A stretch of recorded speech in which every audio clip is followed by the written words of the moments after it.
alam itu sebenarnya hanya dijadikan kedok gitu, jadikan alibi yang sesungguhnya itu adalah semua perbuatan manusia. Nah, dari 631 itu sebanyak 300-an lebih itu adalah izin tambang yang legal ya. Kita belum menghitung yang ilegal. Dari 631 itu sebanyak 300-an lebih itu adalah izin tambang yang legal ya. Kita belum menghitung yang ilegal. Karena di Aceh itu banyak sekali pertambangan ilegal di wilayah-wilayah hulu das yang mana 90% dasnya itu sudah rusak. Ini kementeriannya sebenarnya kerja apa enggak gitu? Tahu apa enggak sih sebenarnya, Mbak Uli? Saya mau bilang sebenarnya enggak kerja. Evaluasi ini dijadikan semacam Speak jargon aja. ya, jargon untuk membenarkan ketika ada situasi yang disebut dengan tragedy of common itu. Misalnya, oh ini kondisinya seperti ini, kan ada namanya golden time. Kalau golden time-nya sih Sumatera kemarin pada saat 2 hari, 3 hari terjadi, kan harusnya langsung ada Cepat penegakan, ya? cepat, ya kan? Tetapkan sebagai bencana nasional. Selesai. Siap nggak kalau dijadikan nasional? Karena mereka siap harus masuk penjara, siap harus diaudit, siap harus dipertanggungjawabkan semua anggaran yang digelontor. Karena begitu jadi bencana nasional, seluruh APBN dikonsentrasikan ke sana. BNPB itu punya banyak sekali peta wilayah rawan bencana. Tapi peta-peta itu nggak pernah berfungsi. Jadi kita bertanya, ini pengurus negara berikut dengan anggota DPR sedang ngurus negara atau sedang ngurus bisnisnya? Nah itu nggak bisa dibedakan.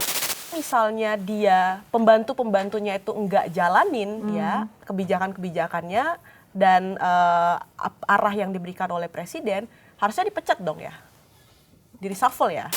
Feeling saya akan ada reshuffle, Pak Trubus. Oh iya, Kalau Pak Trubus akan ada ya? Akan ada dalam waktu dekat ini akan ada beberapa. Wah, ngeri Pak Trubus.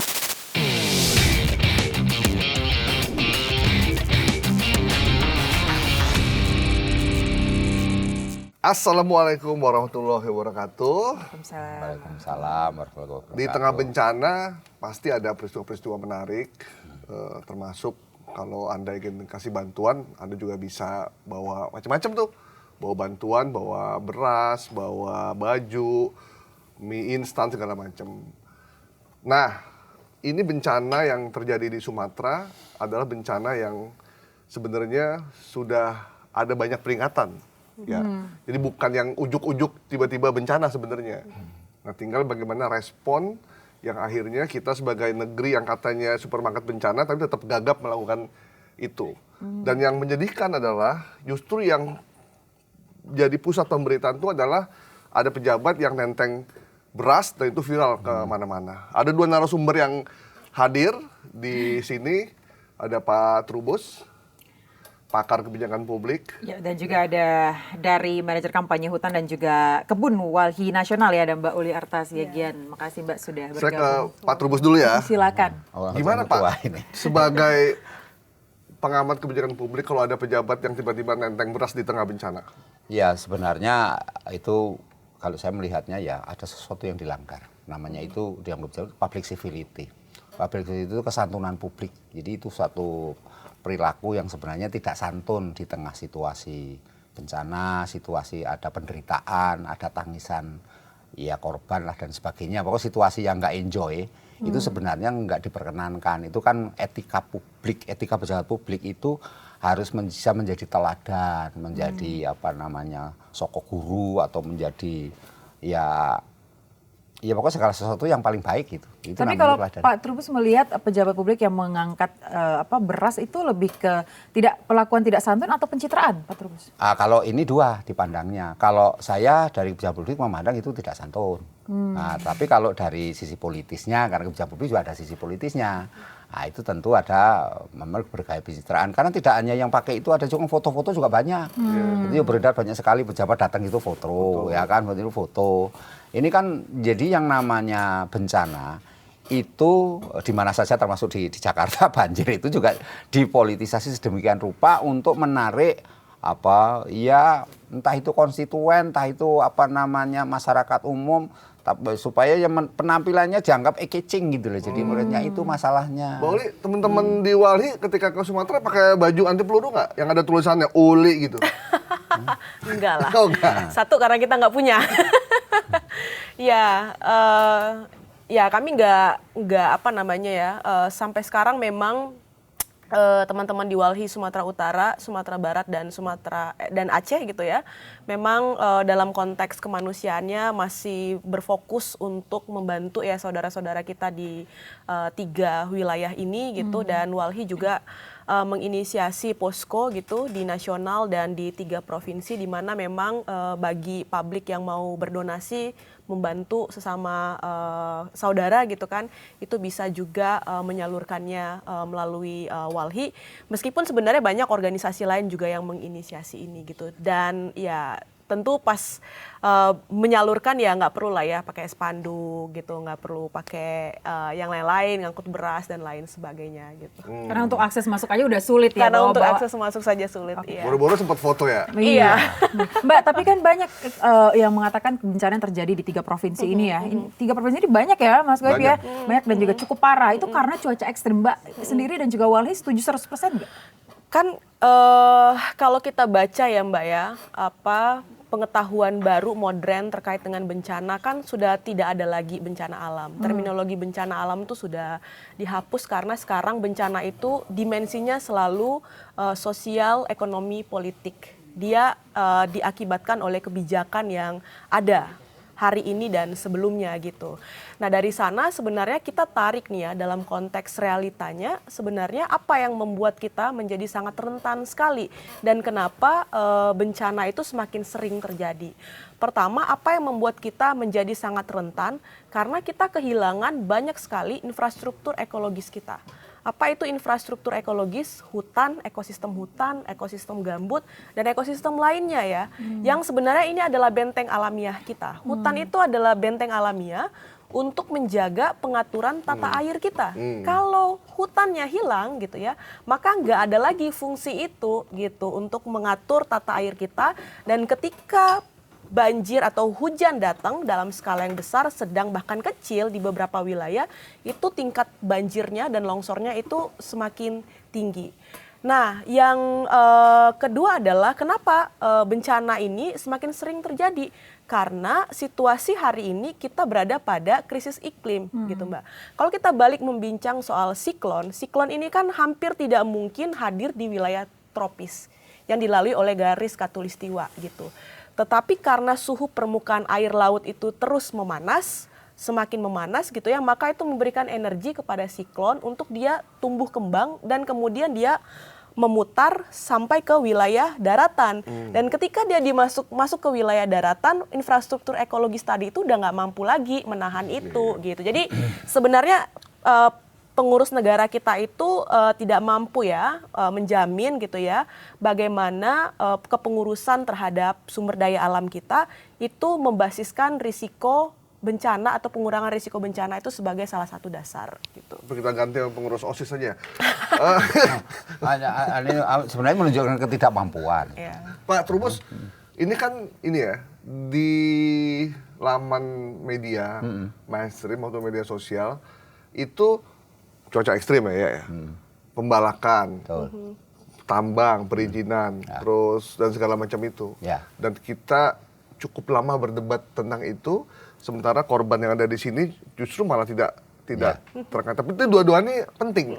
Menurut Pak Trubus sebenarnya yang terjadi apa? Cuaca ekstrim saja yang memang melanda kawasan Asia ya?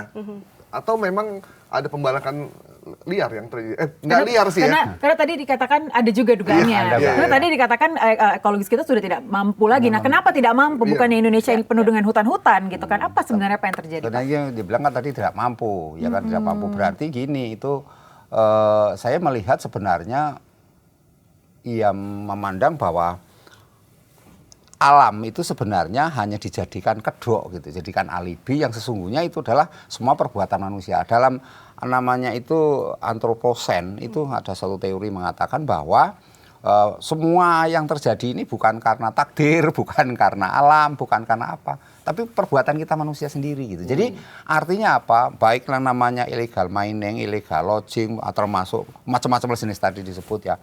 Itu semuanya sebenarnya unsurnya sengaja sehingga kalau ini sekarang terjadi ini kan resiko sebenarnya resiko yang harus diterima ketika kita sengaja merusak itu gitu. Jadi kalau kebijakan publik itu melihatnya sebenarnya ketika kebijakan itu dikeluarkan tentang perizinan lah, tentang permudahan birokrasi lah, tentang segala macam yang terkait dengan apa namanya yaitu kaitan dengan kepentingan publik lah ya, kepentingan publik entah itu misalnya pertambangan, kemudian penataan lahan, kemudian kan apa namanya pembangunan infrastruktur, pembangunan kepentingan umum dan segala macamnya itu termasuk hutan, termasuk itu semuanya sesungguhnya kan lebih kepada ini kepentingan kebijakan yang dimana si pembuat kebijakan itu yang diuntungkan.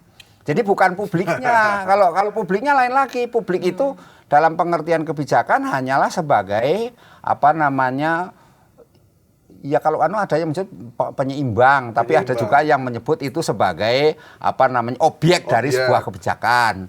Tapi apapun adanya karena kebijakan itu dibuat oleh decision maker. Nah, decision maker pengambil kebijakan ini macam-macam jenisnya. Ada kelompok-kelompok tertentu, misalnya pengusaha nih, saya mau investasi di daerah A, ini yang daerah ini masih hutan, Kang. Dia bisa mempengaruhi siapa? Mempengaruhi elit-elit itu. Ya kasih cuan lah, kasih apalah, kasih apa. Ya, itu karena itu kan sebenarnya kalau membuktikan bagaimana ya diinvestigasi kebuka kok ini semua diinvestigasi, semua kebuka semua.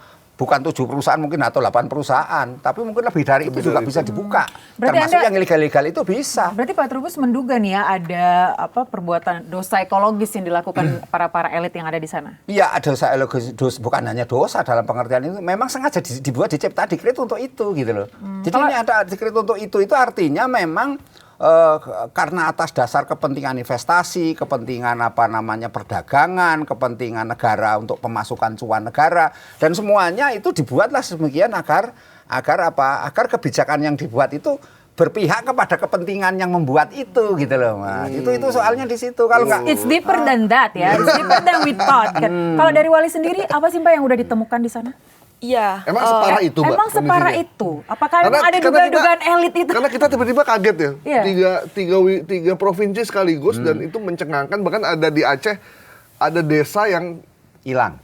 Iya, Iya, benar, dan yang lebih parahnya lagi di beberapa daerah di provinsi, di beberapa daerah yang ada punya kasus yang sama di mana DAS-nya, daerah aliran sungainya itu penuh dengan kayu yang literally bersih yang seperti udah dipotong gitu ya. Apa sebenarnya yang ditemukan Walhi di sana? Jadi kami menganalisis ya Mbak ya, mengoverlapping antara bentang hutan di Bukit Barisan karena sebenarnya hulu dari luapan air itu kan ada di Bukit Barisan ya. Bukit Barisan itu kalau untuk Sumatera seperti tulang punggung. Panjang banget ya dari Panjang ujung dari ke Aceh ujung sampai ya. Lampung gitu ya. Nah, Batang Toru itu berada di Bukit Barisan. Lauser juga ya yang juga menjadi titik banjir itu juga ada di Bukit Barisan. Padahal gitu itu ya. hutan lindung ya. Iya, TNKS Sumatera Barat itu juga menjadi hulu di mana banjirnya datang. Itu semua di Bukit Barisan. Nah, ketika kita melakukan overlay terhadap landscape ini gitu ya dan secara khusus 3 provinsi ini kami menemukan sebanyak 631 izin perusahaan. 300? 631 630. izin ya. Izin, Mungkin ini perizinan, bisa tadi izin kan yang sudah perizinan. diizinkan. Ah. Ya, izin. Perizinan, Artinya, tadi kan perizinan. artinya ini kan sebenarnya adalah legalisasi bencana kan. Oke. Berarti hasilnya sengaja kan? Kembali lagi Ya, ke tadi yang betul, ngomong dan tanya. ini sebenarnya jumlahnya bisa jauh lebih besar Nah. karena satu problem besar kita adalah akses terhadap data yang selalu tertutup, Mbak. Iya, iya, iya. Dan data itu kalau kita cek data kabupaten itu bisa berbeda dengan provinsi, data provinsi bisa berbeda dengan data kementerian. Nah, kita nggak tahu nih kita akan ngerujuk data yang mana. Sengaja bikin bingung. Iya, nah dari 631 itu sebanyak 300-an lebih itu adalah izin tambang yang legal ya. Kita belum menghitung yang ilegal. Karena di Aceh itu banyak sekali pertambangan ilegal di wilayah-wilayah hulu das yang mana 90% dasnya itu sudah rusak karena aktivitas ilegal dan legal ini gitu ya. Nah, lalu kemudian ada izin sawit gitu ya, dan kemudian ada PBPH, perizinan berusaha pemanfaatan hutan, dan juga ada proyek-proyek energi yang diklaim sebagai energi bersih, ada PLTA Batang Toru di Sumatera Utara, di Aceh juga ada gitu ya. Nah, jadi akumulasi dari eksploitasi inilah Mbak yang membuat tadi ya secara ekologis kita itu mengalami kerentanan gitu ya.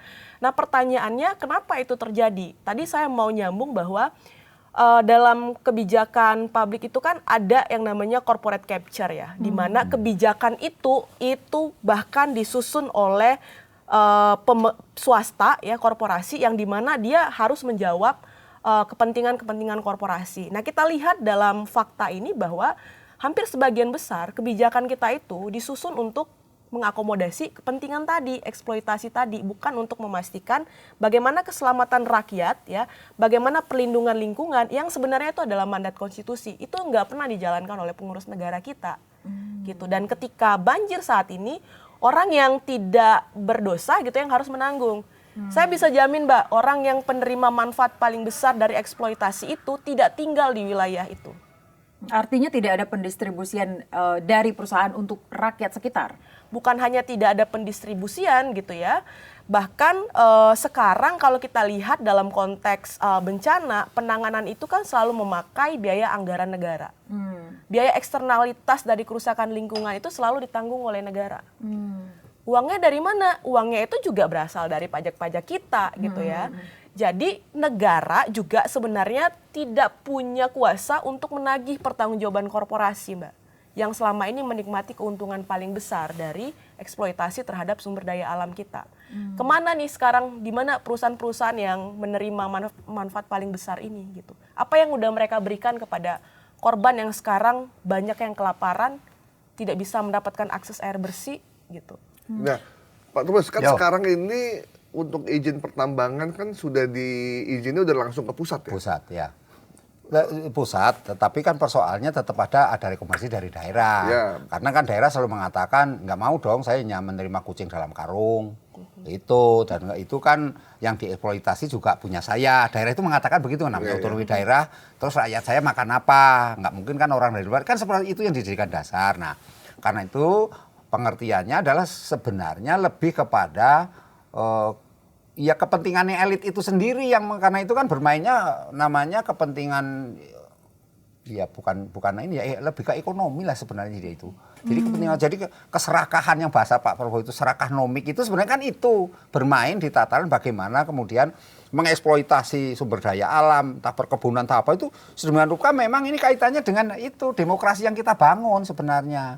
Demokrasi yang kita bangun, kita pilkada lah. Pilkada ini mereka duduk ini kan ini Mas, ada biaya kampanye, terus untuk baliknya dari mana? Makanya ada sistem ijon yang dikatakan ijon dalam politik banyak dilakukan. Nanti kalau jadi ada dapat apa, nanti sumber daya alam, kamu konsesi apa, konsesinya itu dikasih semua. Bahkan itu kalau misalnya partai yang sudah katakanlah penguasa itu bisa mengatur sedemikian rupa dengan kepada si calon itu yang mau dijadikan. Nah ini kan sesuatu yang istilahnya jadi carut marutnya di tata kelola yang lebih panjang. Artinya rangkaiannya sangat panjang kalau kita bicara. Memang kerusakan yang kita alami lihat sekarang ada bencana seperti itu, dan bencana orang kaget shock kan melihat begitu besarnya bencana. Banyak masyarakat kita yang sebenarnya kan belakangan diketahui ada informasinya kan mereka kaget itu banyak yang stres mati gitu loh. Ya. Jadi matinya bukan karena karena kencanya, bukan. Karena stresnya itu, apalagi kemudian menunggu apa-apa nggak ada, makan susah, ininya ada bersih, pokoknya segala hal lah. Itu yang menyebabkan kemudian mereka ini sepertinya sudah orang itu sudah takdir lah, sudah mati aja. Mati jadi pilihan gitu di tengah situasi tidak ada ini. Pak, ini kan tadi Mbak Uli bilang 631 itu kan jumlah yang cukup besar. Betul. Nah sementara pejabat kita di Jakarta itu yang ngurusin hutan bilangnya ini adalah momentum yang baik untuk kita melakukan evaluasi. Sedikit terlambat ya. Yang ngurusin tambang juga begitu sama ngomongnya. Ini adalah, tapi kan itu nggak ngasih solusi apa-apa. Memang sebelumnya mereka nggak lihat izin ini masa harus nunggu ratusan orang meninggal dulu baru disebut sebagai kita sedih ya ngelihatnya ya. Kalau korbannya masyarakat yang tidak berdosa, mereka nggak dapat makan, nggak dapat bantuan. Nanti kita akan bahas itu lebih detail. Cuman kita bahas dulu soal ini nih. Ini kementeriannya sebenarnya kerja apa enggak gitu? Tahu apa enggak sih sebenarnya, Mbak Uli? Saya mau bilang sebenarnya enggak kerja. Enggak kerja maksimal ya. Enggak kerja maksimal. Karena gini Mbak, saya berani bilang begitu karena gini, kita ini logiknya aja ya. Izin kita itu kan se-Indonesia itu puluhan ribu Mbak. Sedangkan infrastruktur pengawasnya itu hanya 1 berbanding 1000-an gitu. Masya Allah. Jadi udah hampir nggak bisa dipastikan izin yang sudah diberikan itu bisa dimonitoring, bisa dipantau oleh kementerian-kementerian terkait gitu. Mana teknologi kita juga nggak mendukung ya gitu. ya kalau misalnya kapasitas sumber daya manusianya itu kurang, ya didukunglah dengan teknologi yang lebih maju. Tapi kan ini dua-duanya enggak gitu. Jadi hampir bisa dipastikan bahwa kerja-kerja monitoring tuh enggak bisa dilakukan dengan baik. Belum lagi nggak pernah dilakukan evaluasi menyeluruh gitu. Kita tahu bahwa 3,4 juta sawit ilegal dalam kawasan hutan. Yang kemarin ditancep-tancepin plang sama Satgas PKH, ya kan? Cuman kan ini juga aneh, Mbak. Lahan yang sudah diambil oleh Satgas PKH itu bukannya dipulihkan, tapi justru dikasih ke Agrinas, perusahaan BUMN. Dilakukan pengolahan lagi begitu? Iya, betul. Oke. Dilanjutkanlah ilegalitasnya ini kan. Lalu kemudian di tambang-tambang sekarang juga banyak disegel kan. Itu juga nggak ada dimensi pemulihannya di sana gitu. Dan kita belum tahu nih ini akan dikasih ke entitas mana lagi gitu. Jadi evaluasi itu dilakukan, nggak pernah dilakukan gitu ya. Dan kemudian penegakan hukum juga nggak pernah dilakukan. Budaya hukum kita itu kan mengakomodasi pelanggaran ya Bang. Memutihkan ilegalitas. Gitu. Itu budaya hukum kita. Budaya hukum kita itu nggak pernah memastikan orang yang bersalah itu bisa dituntut pertanggungjawabannya atau diberikan sanksi hukum. Nggak pernah. Gitu. Dari sekian banyak perusahaan yang beroperasi di negeri kita ini, paling bisa dihitung dengan jari ya, perusahaan-perusahaan yang pernah gitu diberikan sanksi hukum oleh negara kita. Sebentar, ini untuk pemahaman masyarakat juga, ilegal itu bukan berarti dia tidak punya perizinan saja ya, tapi banyak juga hal-hal yang dilakukan, aktivitas yang dilakukan yang merusak lingkungan di sekitar penambangan itu. Bahkan lebih jauh ya Mbak, kalau Walhi ngelihat sekalipun dia punya izin itu legal, tapi tidak melulu dia legitimate. Kenapa? Karena dia tidak didahului oleh persetujuan rakyat. Dan tidak didahului oleh analisis lingkungan yang kuat. Bisa saja dia legal, tetapi dia tidak mendapatkan legitimasi dari rakyat gitu. Nah, dalam perspektif kami, ya model yang seperti ini ya kita bisa sebut sebagai ilegal karena tidak ada persetujuan rakyat di sana, gitu kan. Tipologi lainnya memang ada perusahaan mendapatkan izin 1.000 hektar misalnya ya, tetapi dia melakukan aktivitas sampai 1.200 hektar.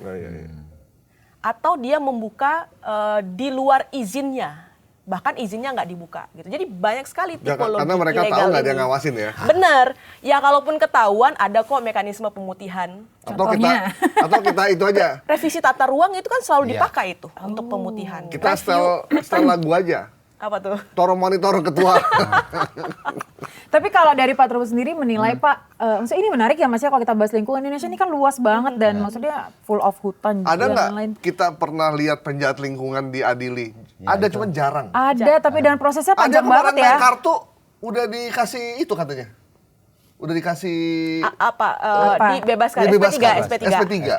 SP3. Nah, itu gimana Pak Trubus? Ini akan berulang lagi nih. Saya yakin nih nanti 5 tahun ke depan begini lagi dan kita akan Maksudnya kamu ini Mas Gaib lagi bicarain Menteri Kehutanan. enggak. 5 tahun ke depan kita akan nanti menteri yang baru ngomong ya kita akan evaluasi. Ya ini memang soal evaluasi ini dijadikan semacam speak-speak jargon aja. jargon untuk membenarkan ketika ada situasi yang disebut dengan tragedy of common itu. Jadi segala sesuatunya itu kemudian inilah yang paling benar, ini loh langkah berikutnya, gitu seperti itu. Dan masyarakat itu selalu disajikan hal seperti itu. Dengan apa? Dengan harapan bahwa masyarakat itu ya tidak protes-protes lagi, tidak marah lagi, tidak ini. Kalaupun dituntut, misalnya dari tuntutan gugatan, ya kan kita bayar pajak, berarti pajaknya kemana? Supaya tidak ditanyakan itu, gitu loh. Jadi kembali mengenai itu memang pernyataan-pernyataan senada lah. Itu bahkan itu pernyataan kategori saya anggap masih positif-positif. Yang agak nyakitin itu banyak juga yang nyakitin. Orang Jawa ngeloroni hati gitu, itu banyak itu. Kenapa menyakiti hati? Karena yang mengatakan bahwa itu kan rame ya cuman di media sosial doang. Mencekamnya di medsos doang. Setelah sampai Tapi dia minta maaf Pak katanya Pak. Ya bahasa ini kan Nggak expect ternyata lebih parah. Iya, yang lebih parah lagi dan hal lain yang pokoknya ada banyak statement-statement yang sebenarnya di media sosial itu cukup banyak merekam ya, tetapi kan tentu tidak etis juga kemudian sesuatu itu kemudian menjadi melupakan apa yang terjadi di sana. Karena kan masyarakat itu sebenarnya sekarang konsentrasinya lagi kasihan mereka yang terisolir, mereka yang tidak dapat makan, mereka yang kesulitan. Yang paling sulit di sana air. Air bersih itu sudah setengah mati banget bagaimana. Terus aktivitas apa yang dilakukan nggak ada. sementara menunggu terus bantuan tidak datang-datang kan itu sampai berlama-lama. Karena apa? Karena aksesnya tertutup. Juga ketiadaan alat-alat berat juga. Misalnya dia tahu keluarganya di situ, tapi mau ngangkat bagaimana? Kan gitu, karena kondisinya ada kakinya nongol doang terus mau ditarik-tarik juga berat. Gitu karena ada bongkahan batu atau bongkahan apa yang menjepit itu. Nah, itu kan harus diangkat pakai alat itu. Pak Trubus, kita kan negara seperti Jepang ya. Kalau Jepang banyak gempa dan tsunami ya. Kalau kita itu lebih lengkap dari Jepang. Bukan cuma gempa dan tsunami, tapi juga longsor, banjir, puting beliung dan likuifaksi. Iya, likuifaksi itu tanahnya jalan. Dan itu udah terjadi berkali-kali. Dan puncaknya ketika gempa tsunami Aceh ya. Tapi kenapa kita tidak pernah belajar untuk menyiapkan mitigasi dari bencana itu, Pak? Kita selalu gagap dalam setiap peristiwa, kita selalu gagap gitu untuk cepat ngambil keputusan segala macam sampai sekarang. Jadi gini Mas, kalau ada bencana, kita selalu ngomong Indonesia itu negeri 1000 bencana. Itu kata-kata seperti itu keluar. Tetapi ketika ada sesuatu misalnya perancangan mengenai APBN, perancangan mengenai anggaran, perancangan tentang pembangunan bagaimana itu tidak pernah disinggung lagi, tidak pernah muncul. Misalnya ini dalam rangka istilahnya ya tanggap darurat katakanlah berapa anggaran yang dibutuhkan. Misalnya kan jarang sekali diomong seperti itu. Yang ada karena kemarin ada pandemi Covid, selesai pandemi Covid terus coba kadang-kadang menurunnya itu banyak sekali lama-lama dipangkas jadi tinggal sedikit. Sudah begitu ya, yang mengerikan lagi tidak ada upaya bagaimana kemudian kita ketika bencana ini satu terjadi, kemudian kita memitigasi daerah lain seperti apa, tidak ada edukasi masyarakat. Sebenarnya kan bencana itu kan ada 3 tahap, tahap pra itu sebelum terjadi ini kan harusnya ada edukasi, ada sosialisasi, masyarakat dikasih pengertian, kamu loh kalau nanti ada bencana larinya kemana, kamu harus ngapain aja. Ada daerah yang sudah paham seperti itu, contoh misalnya daerah Lumajang karena daerah Gunung Semeru suka meletus kan, masyarakat sudah paham itu. Yogyakarta itu ada Gunung Merapi, masyarakat sudah tahu kalau mau ada bencana, dia sudah ngerti. Tapi daerah lain nggak ada sama sekali, sama Sumatera Utara kaget kan sekarang semua, karena nggak menyangka bakal nggak siap ya, benar nggak siap itu. Kemudian pada saat terjadi kejadian, itu masyarakat pada nonton bingung kok ada air begitu banyak, masyarakat itu bingung kan, jadi panik, bingung, ya cemas, kekhawatiran itu harus bagaimana lagi, seperti nggak berdaya sama sekali, kan nggak ada pengetahuan sama sekali, literasinya nol. Nah maka yang terjadi kemudian seperti ini dia pasrah, tak berdaya, jadi kayak patung jalan aja udah nggak ngerti apa yang harus dilakukan, kan kayak film mumi atau film zombie, jalan aja udah nggak ngerti. Nah itu yang terjadi. Kemudian ini pasca.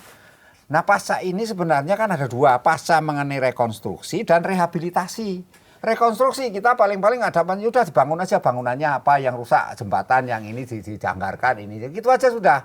Nah kemudian ada rehabilitasi masyarakatnya, misalnya harus seperti apa, mereka yang stres dikasih konseling lah ininya ini. Tapi misalnya rumahnya dibangun kembali tapi dari tempat ini kerjanya hasil pokoknya mata pencahariannya lah tempat sehari-hari jauh ya. Balik lagi ke situ lagi kan, pada akhirnya banyak yang balik di rumah Lumajang itu balik lagi. Tetapi kan persoalannya gini Mas, ini yang ruwet juga. Selalu kepemimpinan kita itu hanya berjalan 5 tahun, berganti lagi. Tidak pernah berpikir ini ada kita kan jarang yang namanya keberlanjutan, kontinuitas itu sangat ini. Padahal dalam kebijakan publik itu selain efektif, efisien, keberlanjutan. Tapi kan kita untuk mengatakan keberlanjutan mesti ujung-ujungnya itu bagian dari seperti sekarang. Pak Prabowo dikatakan begini-begini karena keberlanjutan dari sebelumnya Mulyono. Apa kan itu bahasanya kan seperti itu. Sehingga kritiknya menjadi tidak membangun konsumsi. Memang masyarakat kita jadi seperti itu yang terjadi. Maka ketika bencana ini ada, sebenarnya memang tinggal bagaimana. Satu yang paling penting itu sebenarnya anggaran. Asal anggaran itu ada, jalan yang kedua adalah bagaimana kebijakan itu dipertahankan. Misalnya, ini kondisinya seperti ini, kan ada namanya golden time. Kalau golden time-nya si Sumatera kemarin pada saat 2 hari 3 hari terjadi, kan harusnya langsung ada cepat, ya kan, tetapkan sebagai bencana nasional, selesai. Jadi orang itu tidak memikirkan kemudian, ini kan hukumnya belum, memang betul Undang-Undang 24 pasal 7 ayat 2 kalau masalah itu. Ada syarat-syaratnya ketat di situ. Tapi ini masalah kan bencana, masuk bencana nunggu undang-undang mengatur pada ini. Ya, undang-undang kan sifatnya administrasi. Ini kita ngomongin yang namanya objektif real, yang dituntut masyarakat supaya tanggap darurat dalam konteks itu adalah supaya menjadi bencana nasional, konteksnya melihat realitas yang ada. Kita nggak pernah ngomongin seperti itu, yang diomongin itu proseduralnya, inilah misalnya harus syaratnya kalau bupati wali kota tidak mampu, Lumpuh. ya, lumpuh, semua pelayanannya lumpuh, baru serahkan kepada yang namanya gubernur provinsi. Provinsi tidak mampu lagi, baru serahkan kepada itu pemerintah pusat. Jalan seperti itu. Nah, sementara sampai hari ini itu kita tidak ada bencana itu ditetapkan nasional kecuali tsunami sama COVID. Yang lain itu di Yogyakarta meninggal berapa orang itu. Nah, ada kampung namanya Bambang Lipuro kalau nggak salah. Itu hilang, nggak sama sekali nggak diketahui sampai hari ini. Iya. Itu 6.000 orang itu yang terhitung. Yang nggak terhitung lebih banyak lagi. ya. Tapi apakah menjadi bencana nasional? Tidak. Cuman mengatakan Bantul, oke, Bupati mengatakan tidak sanggup. Bupati Sleman angkat tangan, Bupati Kulon Progo angkat tangan. Akhirnya apa? Dari situ saya mengambil alih. Gempa Cianjur, apa yang terjadi? Provinsi Jawa Barat yang menanggung itu semuanya. Kan seperti itu. Yang terjadi di Palu juga begitu, di Lombok itu juga seperti itu. Tapi menurut Artinya, Prof, apa sih yang membuat pemerintah tidak menetapkan status itu? wah itu kalau itu lebih kepada ini, lebih kepada apa? Dua hal Mbak kalau yang mau dilihat. Pertama dari sisi aturannya sendiri. Kalau aturan itu kan sebenarnya hanya pedoman ya. Itu kalau kita orang hukum progresif itu mengatakan aturan itu ya dalam kondisi itu yang penting adalah menyelamatkannya itu, bukan masalah pengaturannya. Tapi sebagian kita begini aturan berlindung di balik aturan. Jadi mereka nggak mau karena aturannya alasan nanti kan saya melanggar ini bla bla. Yang kedua sebenarnya lebih kepada ini Mbak, ketidaksiapan perangkat. Jadi perangkat itu ya kepala daerah ini siap nggak kalau dijadikan nasional? Karena mereka siap harus masuk penjara, siap harus diaudit, siap harus dipertanggungjawabkan semua anggaran yang digelontor. Karena begitu jadi bencana nasional, seluruh APBN dikonsentrasikan ke sana. Memang itu cepat nanti jok-jok, tapi persoalannya siapkah ini apa namanya dari gubernur, bupati, wali kota semuanya pada menanggung itu Terus semua. malah duitnya Belum dihilang. lagi nanti pembantu presiden pada siap belum? Karena itu kan ada reshuffle, ada ini masyarakat nanti ada keuntungan lebih. Daerah kan menganggapan begini, oh kalau begitu nanti semua kesalahan bisa dilempar ke pusat semua. Daerah nggak bentuk apa. Bukan seperti itu, justru Anda mengalami situasi yang lebih berat lagi, akan berhadapan konsekuensi hukum apa yang terjadi kemudian dia harus mempertanggungjawabkan seluruh kegiatan yang ada dikeluarkan selama dari mulai pra kejadian sampai ke pasca. Itu yang berat, siapa mau nggak akan mau. Auditnya itu sangat besar-besaran dilakukan. Besar-besaran dilakukan dan seluruh TNI Polri bisa masuk semua. Padahal itu ada persoalan apa? Dampak ekonomi, dampak macam-macam itu kan sudah sesuatu yang sekarang sudah real semuanya. Pasal 7 ayat 2 itu sudah terpenuhi semua Mas, untuk sana itu. Tapi masyarakat nggak mau ya kembali. Pemimpin itu kan political will. Iya. Karena jenjangnya kalau misalnya ini kan usulannya tadi dari bupati, wali kota ke provinsi ke laporkan lagi BNPB. BNPB ini nanti koordinasi dengan Menko dulu kan macam-macam baru ke presiden. Karena presiden ini sifatnya sudah ke tingkat tataran paling tinggi politis lah seperti itu. Jadi political will-nya ke sana.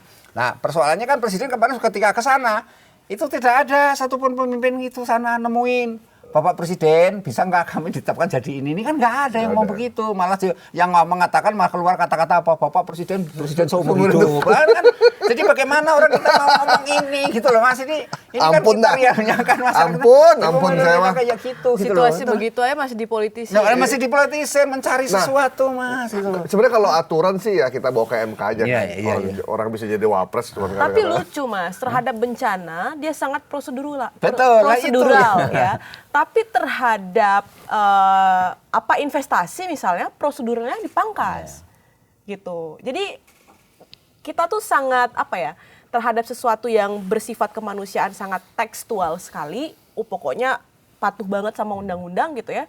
Tapi terhadap aktivitas eksploitasi misalnya kejahatan lingkungan nggak pernah balik ke kitab tadi gitu.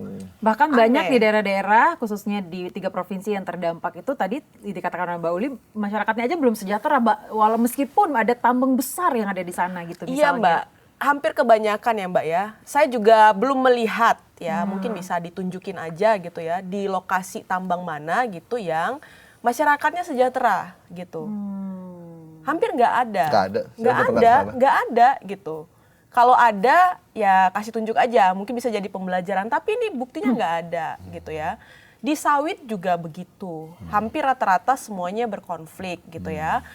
Pangan yang tadinya mereka bisa produksi sendiri, terus kemudian bergantung pada pasar gitu. Mereka yang tadinya petani berubah menjadi pekerja lepas harian, buruh di perusahaan. Jadi semuanya Belum lagi berubah. masyarakat adat ya. Iya, belum lagi masyarakat adat udah kehilangan tanah, terus bekerja di perusahaan, digaji murah lagi, standar operasional keamanannya juga nggak dipenuhi dan lain sebagainya gitu. Jadi memang banyak dimensi dari kehidupan kita itu yang berubah ya setelah perizinan ekstraktif itu masuk gitu. Jadi dampak terhadap lingkungan tuh hanya satu hal. Tapi ada dimensi lain, dimensi sosial ya, bahkan religiusitas yang berubah gitu, Mbak.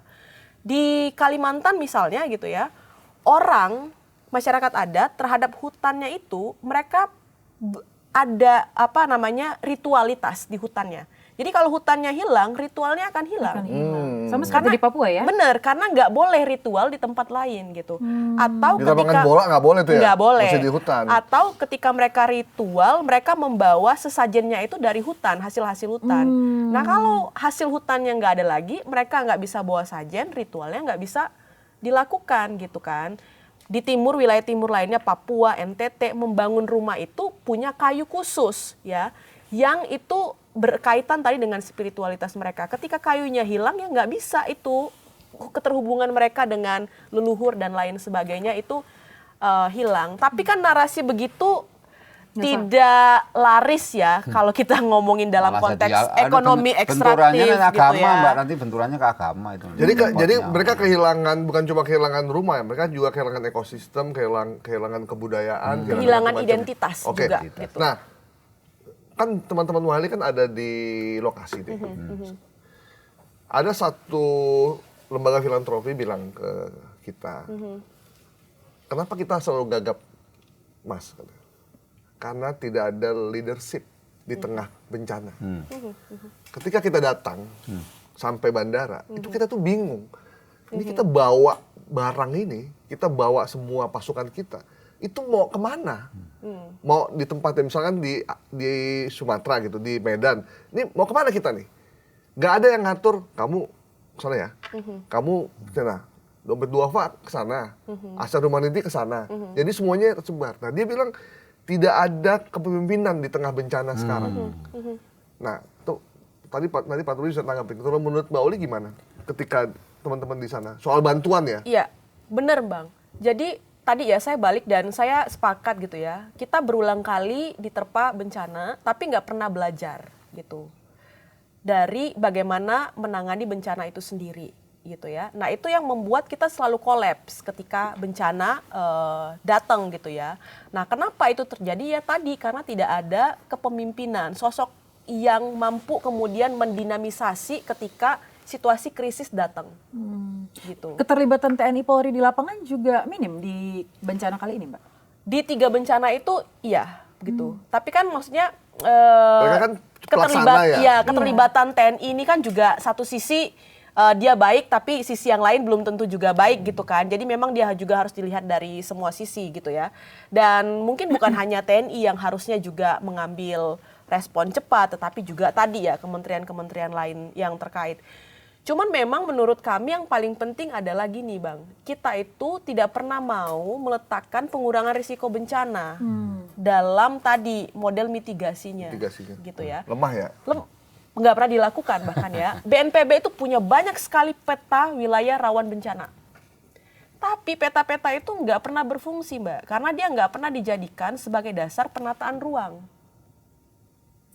Gitu, jadi ada nih kita tahu titik-titik bencana gitu ya, tapi dalam konteks penataan ruang, wilayah-wilayah itu justru menjadi wilayah-wilayah yang paling banyak diterbitkan izin gitu ya. Sebut saja kayak tadi Punggungan Bukit Barisan itu kan sebenarnya adalah wilayah rawan ya, bukan hanya banjir longsor, tetapi juga ada patahan ya, patahan-patahan apa namanya megatrust gitu ya di sana gitu ya, yang kemudian ketika itu salah urus maka itu akan berdampak besar sekali. Tapi sekarang di Sumatera tren izin itu semuanya mengarah ke Bukit Barisan, tambang emas di sana, tambang batu bara di sana, geotermal di sana gitu. Nah itu membuktikan bahwa perspektif risiko bencana, pengurangan risiko bencana itu nggak pernah ada dalam kepengurusan ruang hidup kita. Mungkin tahu, tapi nggak mau tahu jadinya.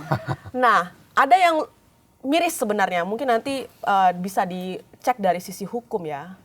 Saya dengar cerita Mbak Uli jadi sedih kita ya. Iya, soalnya saya pribadi masih ada keluarga yang belum bisa dihubungi sampai saat Bener. ini di Aceh. PSN itu paling lucu, Mbak. Proyek strategis nasional. Jadi ketika ada satu proyek strategis nasional yang hendak dibangun di satu wilayah, yang peruntukan ruangnya bukan untuk itu, misal untuk KEK, kawasan ekonomi khusus. KEK. KEK. Jadi harusnya di satu wilayah, di tata ruangnya wilayah tersebut bukan menjadi wilayah KEK.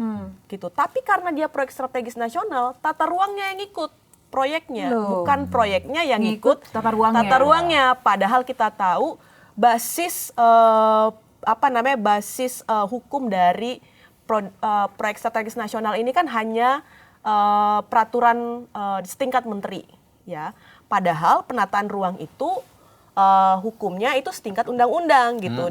Karena dalam struktur hukum nggak boleh sebenarnya ya peraturan tingkat menteri itu melampaui atau melanggar undang-undang yang adalah basis hukum yang di atasnya gitu. Nah itu yang membuktikan bahwa ya udah deh nggak pedulilah ini wilayah rawan bencana, nggak peduli nanti orangnya mau mati semua gitu ya. Yang penting investasinya tetap jalan, proyeknya tetap jalan dengan stempel proyek strategis nasional gitu.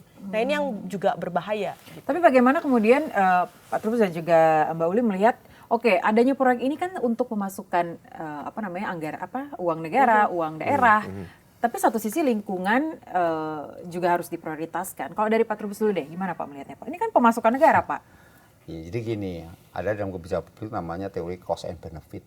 Jadi kalau melihat cost-nya itu pokoknya bisa direkayasa, itu yang dilihat itu yang ditonjolin yang benefitnya itu. Benefitnya. Itu, nah sehingga ketika itu untuk masukan negara, untuk PAD, untuk APBD, untuk macam-macam segala hal itu yang berbau positif, maka yang ini tuh benar-benar dikorbankan sedemikian rupa. Negara akan dapat duit segini banyak gitu. Segini banyak. Jadi yang muncul itu nggak pernah ini betapa rakyat yang menderita nanti yang mati ya. Akhirnya kemudian nanti untuk melegitimasi kaum entah itu kaum agamawan, entah itu akademisi, entah kaum intelektual mengatakan bahwa ya itu sesuatu yang sifatnya normal, namanya itu ada istilahnya sesuatu yang dikorbankan dalam rangka untuk mencapai kebaikan. Kan masih seperti itu bahasanya. Tetapi menjadi persoalan kemudian ketika bencana ini mau dinilai seperti itu, kan pada akhirnya dia semuanya jadi error semua karena keuntungannya jadi nggak ada semua kan, hilang yang diharap-harapkan kan hilang semua. Yang ada adalah kerugian. Kemudian pada tataran itu misalnya sawit ini dibangun sekian ini. Konsesi tentang sawit itu kan berapa yang toh nanti tumbuh lagi ada cabangnya lagi itu sama dengan hutan kok gitu kan seperti ada itu. daunnya. Ada daunnya malah ngatain itu. Nah, ini kan menjadikan seolah-olah apa yang disampaikan Mbak ini ya sudah itu memang istilahnya lingkungan yang harus ditanggung ya kita udah pokoknya kita melakukan forestry lagi atau apalah pengembangan yang sifatnya lebih kepada orang Jawa itu ya istilahnya memberi dia tenang aja gitu ya, artinya menjadi kamu diem gitu. Jadi sudah selesai. Yang penting ada langkah karena memang gini Mbak persoalannya ya sekali lagi bahwa negara ini butuh cuan. Itu menjadi problem. Jadi butuh cuan dalam rangka pembangunan itu membutuhkan banyak hal. Sementara kita sisinya yang ada cuma pajak sama hutang. Kan itu kalau sumbernya itu cuma dua itu, pajak sama hutang, nggak ada sumber yang lain. Nah kemudian sumber daya alam itulah yang bisa dieksploitasi untuk menutupi hal-hal yang berkaitan dengan kepentingan. Sebenarnya Pak kalau memang untuk kepentingan pendapatan negara, mungkin masyarakat bisa terima meskipun pro dan kontra. Tapi ketika masyarakat ragu apakah negara ini benar-benar mendapat keuntungan dari proyek-proyek tersebut secara utuh. Itu yang menjadi problem karena negara sendiri nggak pernah transparan, tidak pernah dibuka seperti apa. Di satu sisi tadi ada pengawasnya ada, itu hanya sebagai formalitas. Dia sekedar ada di situ, anggap aja itu sapam yang ada di situ, tidak pernah diperhitungkan sebagai sesuatu yang harus dibuat semacam ini loh keputusan yang paling baik karena sudah ada masukan gitu kan. Nggak ada, yang ada sudah ada di situ, ada kok pengawasnya, di situ ada kok yang namanya lembaga yang memantau misalnya seperti itu aja sudah cukup. Yang lainnya yang penting adalah jalan ketika keuntungannya yang didapat ya keuntungan itu yang maunya sebanyak-banyaknya karena serakah nomik itu yang menjadi pandangan bahwa segala sesuatu itu ya harus memperoleh keuntungan setinggi-tingginya. Nah kalau sudah itu Mas, logika apapun sudah nggak ini semua, nggak ekecing menurut saya. Jadi orang yang mau mikir ngapain lagi gitu. Jadi pada akhirnya masyarakat ya kalau dikorbankan ya jawabnya ya saya sudah menjadi warga negara yang nerima karena kan ujungnya nanti ke persoalan hukum. Kan kita nggak pengen begini terus ya Pak.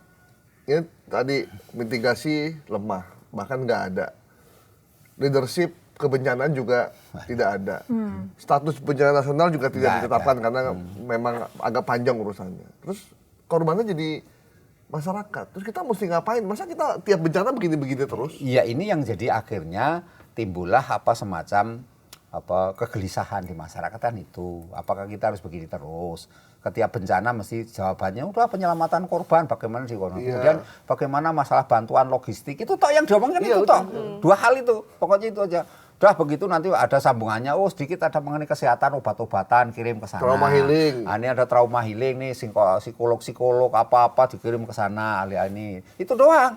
Setelah itu udah nanti bikinkan aja yang namanya relokasi, bikinkan rumah pengganti lah katakan rekonstruksi baru.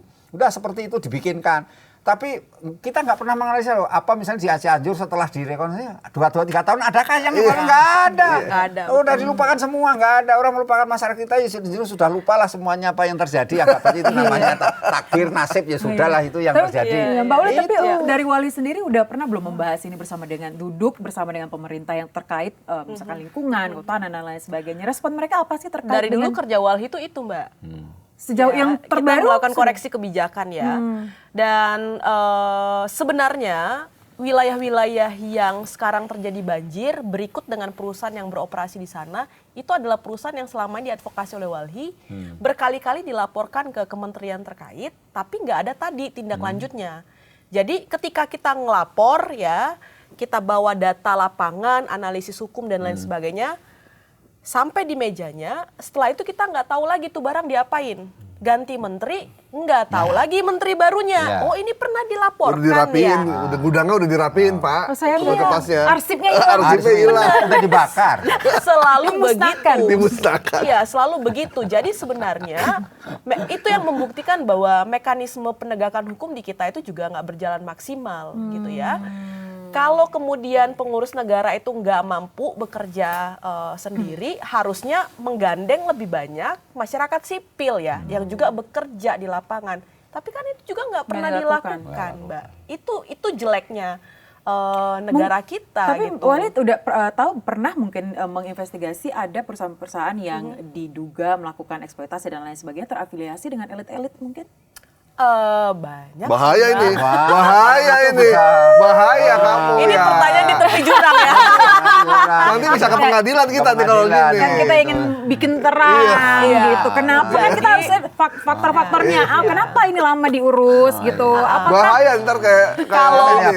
Bisa terang ya. nanti jadi gelap malah nanti. Ntar kayak Haris Azhar ini. Kalau kita ngelihat ya Mbak, data analisis yang dilakukan teman-teman ya, dari ratusan anggota DPR itu kan 70%-nya sebenarnya latar belakang mereka itu pebisnis, ya kan? Pembantunya presiden dan presiden serta keluarganya juga pebisnis gitu kan. Jadi ya wajar aja hal-hal Menteri yang maksudnya, berkaitan- pembantu presiden itu menteri ya? Ya, pembantunya presiden menteri lah ya, menteri-menteri gitu kan.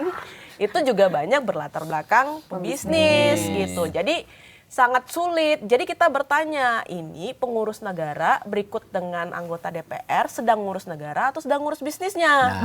Nah, kan? Nah itu nggak bisa dibedakan ya. Nah giliran dampaknya kayak sekarang justru lebih banyak pencitraan. Yang angkut-angkut beras itu ya ketika dia jadi menteri itu melepaskan puluhan juta hektar hutan dengan pemberian izin ya kan. Ya, sekarang pura-pura kemudian tampil menjadi heroik gitu kan. Nah, menteri-menteri yang lain juga sampai saat ini belum buka suara gitu. Si Menteri LH bilang mau evaluasi ya kan. Terus kita nih Evaluasi tahap akhir Eptanas maksudnya ujian. Tanah. evaluasi perizinan. Was. Tapi kan sekarang aduh bentar lagi UAS nih gue. Awas itu Tapi was kan itu. sekarang kita nggak butuh omon-omon ya Mbak ya. Kita butuh aksi nyata ya kan. Aksi gitu kan. Nah kalau cuma omon-omon ya nggak usah lah di tengah derita. Banyak orang gitu ya, terus janji-janji manis gitu. Kita tantang aja nih kementerian-kementerian ini ya. Menteri Kehutanan bilang Sebut akan namanya, evaluasi. Menhut. Tuh, Pak Menhut ya. Ya, Pak Oke. Menhut ya. Ini ada Walhi nih, Wahabi Lingkungan. Ya,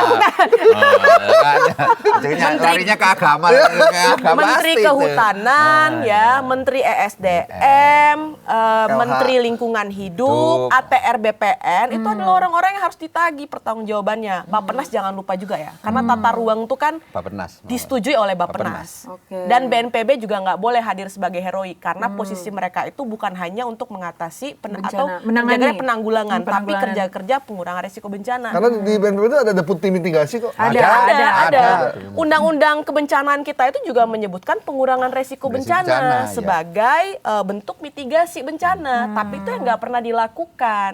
Oke. Gitu. Nah, terus apa namanya Pak, dalam kebijakan publik ada elit-elit politik yang memanfaatkan kebijakan untuk kepentingan pribadi. Jadi dia udah misalnya dia punya perusahaan atau dia udah tahu apa yang akan terjadi, kemudian dia melakukan activity bisnis, tiba-tiba bikin perusahaan baru, nanti kebijakan ini akan menguntungkan perusahaan. Itu tadi pembuat kebijakan. Corporate capture tadi. Itu ada kan Pak disebutkan sebenarnya? ya. Jadi gini, itu kan gini, kebijakan publik itu artinya dia seorang pejabat karena berkaitan dengan publik. Tapi di dalam dirinya dia melakukan namanya kebijakan bisnis karena dia punya perusahaan, punya korporasi. Ketika jadi pejabat, maka dua-duanya dijalankan. Ya bisnis ya, ini kan gitu ya, pokoknya pejabat lah, karena publik, kepentingan publik ya bisnis. Nah, menjadi lucu gitu. Kenapa? Karena kemudian orang itu nggak bisa melepaskan apa yang sudah di ini. Kan dari misalnya jadi pejabat, otomatis nggak boleh rangkap jabatan, nggak boleh macam-macam kan itu. Tetapi kan itu prakteknya kan nggak semudah itu. Artinya dia tetap aja kontribusi, tetap cawe-cawe lah bahasanya. Saya udah nggak ada di struktur direksi Ya, katanya. kan, selalu kan begitu kan. Tapi dia menerima manfaat. Nah, ya menerima manfaat, Itu menerima tuh oligarki. oligarki. Iya itu oligarki, cuman bahasanya kan kalau dalam kebijakan publik sebenarnya lebih kepada kepentingan bisnisnya. Publik itu hanya dijadikan kaitannya dengan pencitraannya saja, kaitannya dengan kepentingan politiknya, tapi kepentingan dirinya tetap bisnis, ya karena dia tetap mencari keuntungan. Bagaimana dia yang di benaknya adalah saya untung. Nah itulah yang terjadi kemudian ketika ada bencana, itu serasa kemudian menganggap bahwa saya harus bagaimana mengubah ini supaya saya yang terlihat adalah citra baiknya. Bisnisnya dihapus gitu. Jadi dia kalau Tapi sekarang masyarakat udah pintar loh ya Pak Trubus, Mas Gapi, yang boleh ya. Mereka cepat melihat pencitraan yang dilakukan. Yang sering lupa itu pejabat itu bahwa masyarakat kita makin cerdas. Itu masyarakat itu lebih pintar. Nah, masyarakat kita society 5.0 sekarang ini 5.0 itu kan masyarakat yang percaya kepada media sosial, kepada AI, digital. Bayangkan aja orang agama sampai sekarang anak muda sekarang Gen Z, Gen Alpha, mana ada nanya agama sama ulama ustadz, nanya langsung ke AI. Kenapa AI? Karena AI yang lebih jujur. Begitu masalahnya. Itu namanya dunia sudah berubah. Orang bikin tesis, saya dulu sekolah sampai skripsi, susahnya ampun-ampun sampai berbulan-bulan bikin skripsi karena ngetiknya itu susah pakai ini kan ketikan mesin ketik itu ya. Mesin ketik mengukur ya ke margin kanan. Sekarang Mas dengan namanya AI setengah jam jadi. Kamu judulnya apa langsung keluar semua. Nah, kenapa? Ya itulah perubahan seperti itu. Nah, masyarakat lebih percaya yang ini AI. Sampai kemudian ada seseorang pun dibuat heboh dengan pakai AI itu, Mas.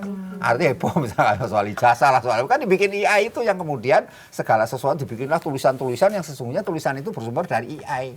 Terus Nah, Pak Trubus berarti banyak dong ya kebijakan yang dilakukan oleh pembantu presiden ini yang bertolak belakang dengan sebenarnya apa yang dimau oleh presiden itu sendiri ya, mungkin Pak Trubus. Ya kalau dari itu sebenarnya kan namanya kan Undang-Undang Dasar 45 itu menyebut bahwa menteri-menteri itu adalah pembantu presiden, ya pembantu istilahnya, bukan wakil. Kalau wakil kan wapres, wakil presiden.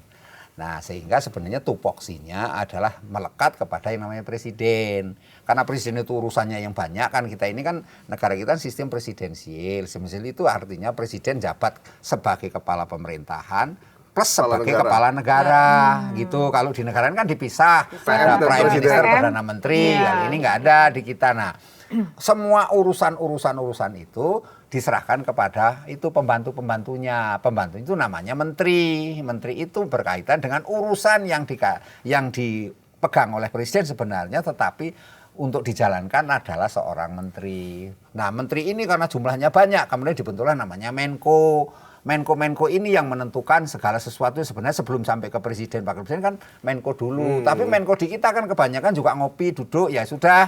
Ya, akhirnya menteri-menteri jalan, Menkonya juga apa yang dikerjakan nggak jelas, udah. Ini. Kan selalu begitu, sejak zaman Orde Baru begitu Mas. Ini akhirnya ya udah keberadaan Menko hanya sebagai ini, kalau ada yang Menko punya kuasa besar misalnya, atau ini malah menjadi orang kedua seperti dulu Pak Luhut. Coba kita misalnya, tanya bisa Wali. aja. Wali, masa nggak ada sih menteri yang mau bekerja sama dan langsung mendengarkan keluh kesah dari Walhi sendiri soal lingkungan? Ya sampai sekarang belum ada Mbak, itu faktanya gitu ya. Nah, tadi menarik tuh pertanyaan, apakah pembantu presiden ini menjalankan maunya presiden atau enggak? Gitu Benar, ya. kebijakan-kebijakannya. Iya, itu. kebijakan-kebijakannya. Ini cara berpikir saya sederhana aja ya Mbak ya. Kalau misalnya dia pembantu-pembantunya itu enggak jalanin ya kebijakan-kebijakannya dan arah yang diberikan oleh presiden, harusnya dipecat dong ya, di reshuffle ya, gitu. Nah, nggak tahu nih, abis ini apakah ada yang di reshuffle atau enggak. Tapi selama nggak di reshuffle gitu ya, berarti ngejalanin dong sesuai dengan maksudnya presiden. Gitu. Itu kan ya bisa dibaca sendiri lah. Itu makanya tadi saya tertarik dengan itu. Feeling saya akan ada reshuffle Pak Trubus. Oh iya, Kalau Pak Trubus akan ada ya? Akan ada dalam waktu dekat ini akan ada beberapa. Wah ngeri Pak Trubus. Siap-siap breaking news. Siap-siap Berita itu akan nih. menjadi seru kan, karena gimana pun juga perubahan. Kedepannya banyak situasi yang memang harus dibenahi memang.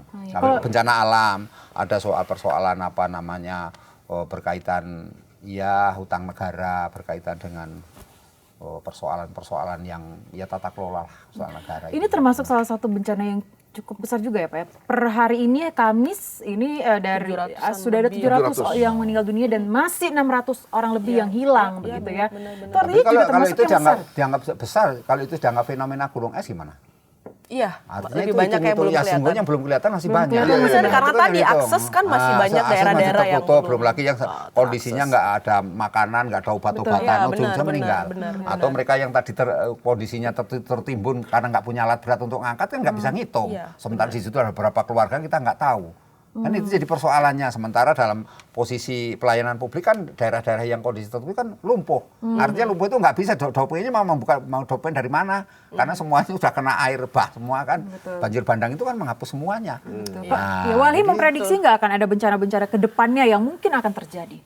Kalau dari prediksi kami ya prediksi, Mbak, dengan tadi ya Mbak melihat masifnya izin di wilayah-wilayah genting dan penting tadi gitu ya. Apalagi misalnya target pertumbuhan 8% ya.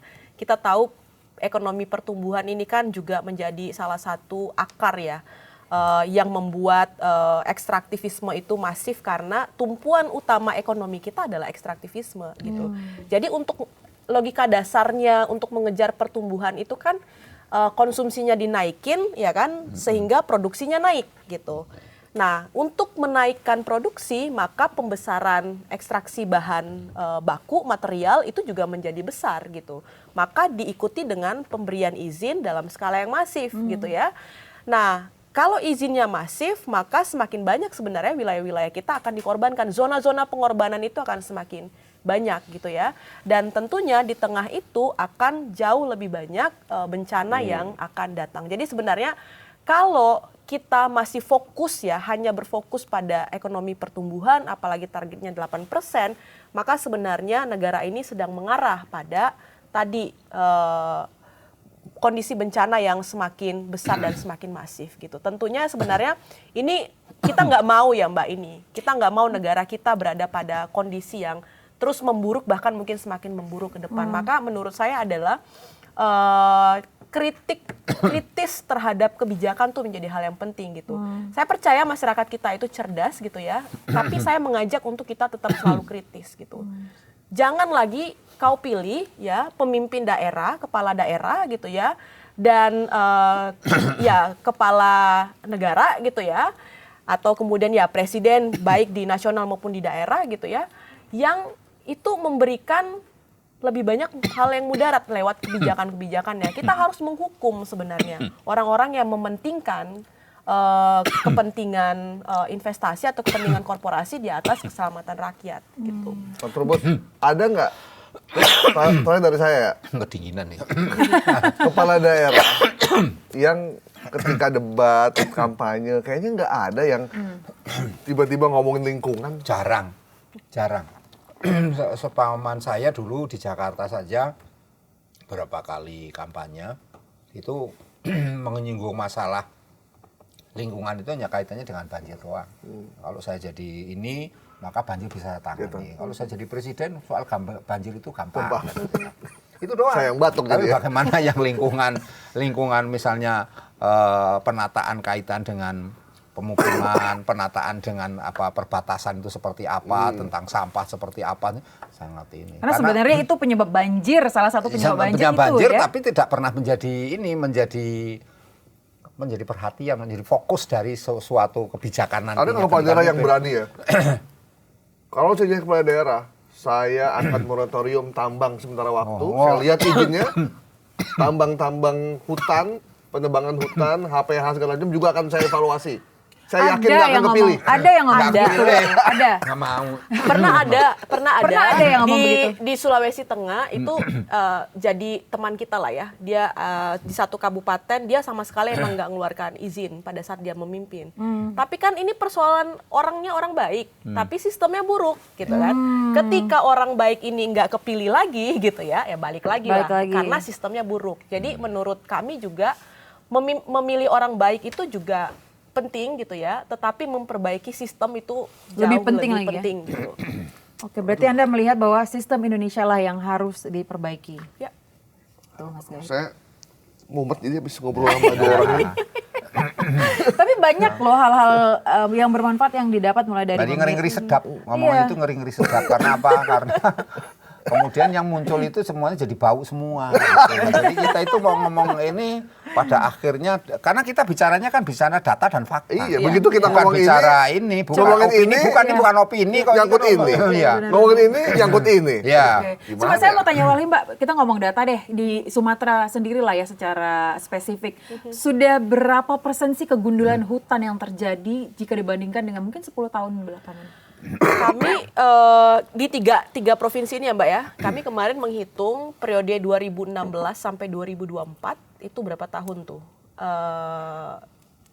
2009. 98, 89 ya. 2016 sampai 2024 ada 1,4 juta hektar hutan yang terdeforestasi. Oh my God. 1,4 juta hektar hanya di 3 wilayah itu dan periode waktu 2016-2024. Kalau kita menghitung periode sebelumnya gitu ya dan menambah wilayah-wilayah lain, tentu sebenarnya angka deforestasinya jauh lebih besar. Dan itu semuanya digantikan oleh pertambangan, sawit, perkebunan. Yang sebagian besar belum tentu legal. Belum tentu legal gitu ya. Ada yang legal, ada yang ilegal. Campur-campur. Iya, bercampur lah ya. Tapi yang ilegal ini kan juga nggak pernah ditelusuri lebih lanjut ya, Pak. Nggak pernah diinvestigasi, nggak pernah diberikan penegakan Karena hukum. sesungguhnya yang legal itu sesungguhnya ilegal juga. Iya, tadi Masalahnya kita begitu. sampai benar. Tuh Mas Gai, wah nggak berasa loh, kita udah 1,5 jam loh ini ngobrol-ngobrol soal banyak sekali ya permasalahan-permasalahan yang memang harus dievaluasi lagi oleh pemerintah kita, khususnya untuk masyarakat sekitar yang belum teredukasi tentang khususnya mitigasi bencana tadi ya. Mungkin ini ini ya tugas dari Menteri Sosial. Iya. Iya. Tambang Jaya, masyarakat sejahtera. Gitu. Tambahin dong ujungnya bercanda. Kalau ada bercanda Omon-omon. aman ya. Oke, baiklah kalau begitu terima kasih Pak Trubus, Mbak Uli, sama-sama. makasih Terima kasih banyak. banyak. Tetap semangat. Ya semangat, kita Ya. optimis dong, Semangat. optimis. Optimis. Artinya segala kekurangan yang kita bicarakan sesungguhnya adalah untuk memperbaiki yang akan datang. Benar. Kita gimana pun juga akan menantang menyongsong Indonesia yang lebih baik. Apa yang terjadi sekarang dan masa lalu itulah bagian dari pembelajaran kita yang akan datang. Saya kemarin lihat di Al Jazeera, mereka ngambil dari atas gitu, peristiwa banjir Sumatera.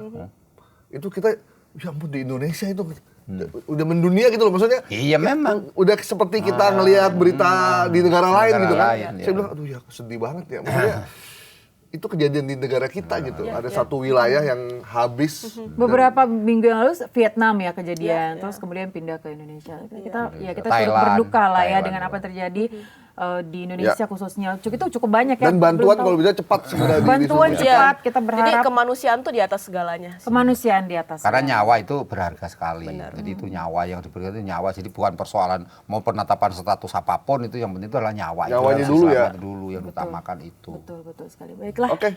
Silakan ditutup. Udah cukup lah maksudnya itu. Pak Trubus terima kasih banyak. Terima kasih banyak, Pak Uli. Iya, iya. Kita ketemu Sampai jumpa lagi. di Bikin Terang minggu depan. Bye-bye. Ya.